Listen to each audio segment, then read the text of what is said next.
Welcome to the Slop Temple. We pray this video helps. You start by removing the old guide now. First, secure the rod in a soft cradle to avoid flex. Use a lighter to warm the thread winds lightly, then cut the old wraps lengthwise with a razor and peel them away with small pliers. Once the silk or epoxy strip is free, scrape remaining epoxy gently with a single-edge blade while rotating the blank.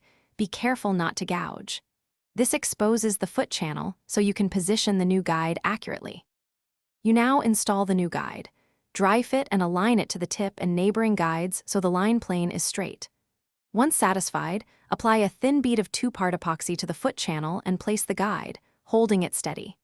Begin wrapping with the thread, keeping tension even and turning the blank to maintain neat, adjacent turns.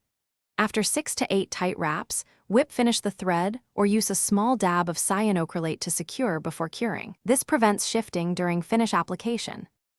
You finish by applying 2 to 3 thin coats of epoxy while rotating the rod slowly so the finish levels without sagging. Make sure each coat gels a bit before the next.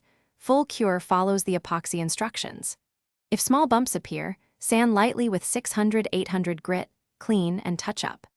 If a guide is misaligned after curing, you can reheat the epoxy to soften it and realign, or remove the wrap and redo the install. This is the key troubleshooting step. Thanks for watching. Consider subscribing if we helped you.